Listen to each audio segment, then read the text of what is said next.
Kenny, Joe Barry said after the Vikings game you guys were pretty ticked off. So how do you guys feel after this game? I feel real good. That was a really good football team that came out.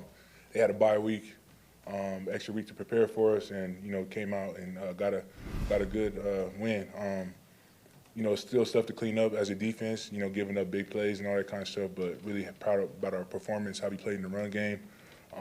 We played with a light box for most of the game, and the run game wasn't that effective. And when the times matter, we got after the passer and got some turnovers. So I think we played a really good, solid game. What had to happen in order for you to beat Allen and then tackle Henderson on the third down?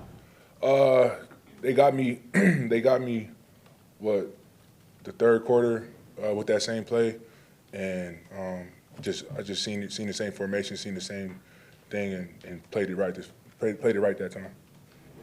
Kenny, it's been a 12-week grind, and here you guys are 9-3. All things considered, do you feel pretty good about where you're at? Yeah, for sure. Everything is right in front of us. I think we first or second in the NFC, wherever we are, and we beat the top seed. So we got to just keep on stacking wins and ride this momentum. Ken, you guys didn't bring a ton of pressure with more than 4 guys. It puts a lot more of the onus on you. You guys still pretty much dominated the line of scrimmage out there. How much more pride do you feel in that, knowing that there weren't a ton of blitzes sent, but you guys were still able to get some pressure? Yeah, we got confidence in our front. We got really good players and guys that can do a lot of different things. We try to use that as our advantage. Like I said, we played with a light box most of the game and really did a good job, in the run game holding up. And when you talk about rushing the passer, it was times where they had, they got play actions and things was kind of slow, but for the most part, I feel like somebody was in his face or, somebody, was pressuring him. So I'm really happy about how our front played as a whole. How are you able to stop the run in the late box? Like, what's the key to getting that done? Just really, majority of the time, when you play on the light box, the 2 D tackles, majority of the time getting the double teams, holding up. I just think really it's just everything happens so slow. When you play with a loaded box, the linemen move off and go up to the linebackers faster. When you play with a light box, they hold on to those double teams a little bit longer, and it takes the linebackers a little bit more time to get to their work. I just think just the front seven as a whole, with DC, Chris, they just did a really good job at filling the holes and bringing those double teams off of us when they after they got done with their work. So I think the front seven played a really good game in the run game.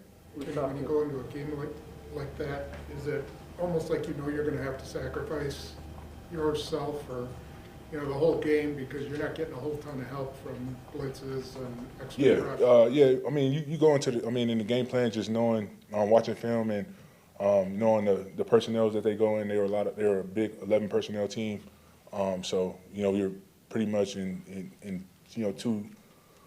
two D tackle groupings the whole time. So anytime when you get a game like that, they're gonna be running the ball, 2 high looks and all that kind of stuff. So yeah. The fact that you haven't lost back-to-back games under Matt LaFleur, it's been talked about a lot. But I want to know what sort of pride you take in that, going 12 games before bye, going through all the injuries you've had, and still be able to do that. Yeah, honestly, we don't think about it as much as a team. We really just treat, every game just week to week. And I just think just with all of our guys, if we do lose a game, we know how to correct it. It's a lot of guys, a lot of vets, a lot of guys that's played really good football, and just our confidence as a team never wavers. And we got great leaders. And we constantly spread that message around about it being a week-to-week league, and that we just take pride in that.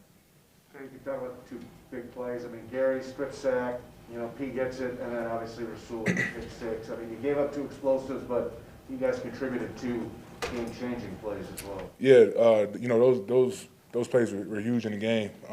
We always talk about, that's the first thing we talk about every week is winning the ball and, winning the turnover margin. So, that was huge for us. What would you say about Gary's return to play with his elbow? He's explosive. We definitely missed him out there. A guy that's going to give it his all every single snap. We love, playing with him and his energy, it affects everybody. He just brings everybody up. So, happy that he's back and faster than what he was supposed to be and excited about it. Even as a healthy guy, how does it feel to go 3 months of football without a bye and get one so late? Who? How does your body feel, even though you're relatively healthy? Yeah. And you've been able to play? Yeah, I'm beat up a little bit, but I mean, I'm happy that, I'm not too beat up and going into a bye week, get a chance to rest and get some body work in and massages and all that kind of stuff. So, excited about that and where I'm at in the season. Kenny, you've had a dominant stretch as an individual, but the last 3 games, it doesn't necessarily show up as much on the stat sheet, even though you're wrecking double teams and everything like that. When you get that sack late, it's kind of got to be a little bit of an exhale, right? Yeah. It is a little bit of an exhale, but my main thing this year has just been being able to just lock in and worry about stacking wins and helping my team win. Individually, all the stats and all that kind of stuff happen. I play hard and I give it all for my team. So whenever that stuff happens, sacks or TFLs or whatever it may be, that's when they come. You get a lot of first-round picks. You got some pretty high-priced free agents on your defense, and then you got Russell Douglas. What does it mean to have a guy like that? How does he fit in? How does a guy like that fit in so well for you right now? Man, he's just the guy that love the way he prepares and how he goes about his business each and every day. You can tell he's always locked in. Just mentally, love where he's at mentally and what he brings to our team. And I don't know. He's just been balling. He's a baller. He's a baller, man. That's all I can say. Since day one, he's been hungry and excited about being on this team and and playing with us, and everything's just been paying off. But I would just say just from me observing him, just mentally and where he's at, and his mindset. I love the way how he goes about each and every day, the work that he put in, and the stuff that he does mentally to get himself ready for each game. What's been pretty common for you going into bye week that you've noticed in taking care of your body? I know rest is big, but do you notice that you lose any strength or muscle mass even from how strong you were like in training camp? And how do you can't recover in a week, so what's the key then, to gain that? The key is just, I still work out during the bye week, so a little bit. Like I'll take a couple of days off, but don't want to, I'm gonna be eating and all that kind of stuff, so I don't want to get too heavy, you know what I'm saying? But I'll still be working out and all that kind of stuff, but just light stuff, just keeping my muscles loose, my joints loose and all that kind of stuff. As far as strength and all that kind of stuff, losing strength, everybody's pretty much, we at where we at as far as strength and all that kind of stuff. So, we got to just basically just maintain, your body and try to get it as healthy as possible for the next week. What type of advantage did you feel you had today playing at home against a warm weather team that's getting colder, and you have a ton of these cold weather games at home coming up? It's a huge advantage, and mainly, they're a tempo team. They do a lot of stuff off of their cadence and like catching people off guard with their hurry up tempo and how they snap the ball quick and all that kind of stuff. And for the most part, I think just part of the crowd and everything. That's a huge part of the game, is just them not being able to say their cadence and all that kind of stuff, so we can get a beat on the ball. That was huge for us, today. So, credit to our crowd and to our atmosphere for that. Couple more. Joe Barry was really fired up running into the locker room after the game. Did he say anything to you guys in there? Did he have any message for you guys after it? Nah, he didn't have no message, but man, it was a lot of cuss words and happiness. But he's excited. He's excited. He was there last year and to beat your former team, and your defense, get what we had 3 turnovers and all that kind of stuff. Something for him to brag about. In the offseason when they all get together. Kenny, how much do you feed off of his energy and then feed off of each other's energy, especially after a play like Rasul Douglas' pick six? Coaches or Coach's energy and then each other's as you. with coach's energy, he brings it every day. He brings it every day.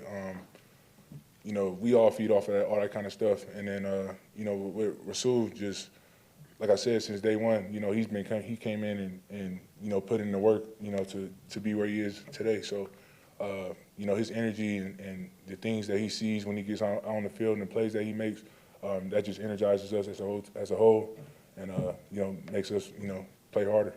When Adams was asked about Douglas, he said it's just sometimes taking a chance and figuring it out, especially with all the injuries that's happened. Does that go for coaches too? And what is it about, the Packers where if you gamble, most likely it pays off for you guys? You talking about taking the chance like on the field, or you talking about Just with players and adding players and free agency, Oh, yeah. sometimes just gambling off of guys, getting guys that aren't necessarily on a team, and it just works Yeah. out. Yeah, I don't know. You just never know. You just never know. With him, you find guys that's hungry, and that's excited to be on the team, and that want to put the work in, and when you hit on one of those guys, it usually pays off. So, excited for everything that he's been doing for our team and the plays that he's been making, and he's a really good player. Is there a different mentality this year because the bye week is so much later and you guys have that awesome record right now and you're so close Yeah, it's to the a playoffs? late bye week. Yeah, we had I think this is the latest bye week I've ever had. We got to just keep this momentum going as a team. We got, like I said, we got a lot of veteran guys that's going to be preaching, getting your bodies back right, and taking care of each other, and we excited to get back and have a full week of rest and get back to work. Last one. Would you guys consider Joe Barry a player's coach? Yeah, for sure. Super players coach, just a guy that texts you all day. Kind of feel like a college feel, like honestly, like a guy that's like recruiting you or something. Like, I don't know. Like, how the coaches, like, they just shoot you a text or something. He's always involved in everything. Tomorrow he'll shoot me a text and be like, can't wait to get you back up here. And it's only a day I've been gone. So, Coach Barry, we love him. He's a great guy. His energy is great. And, he's definitely, players coach. We play hard for him. What percentage of those texts do you reply to? I reply to all of them. I ain't gonna lie. I reply to all of them.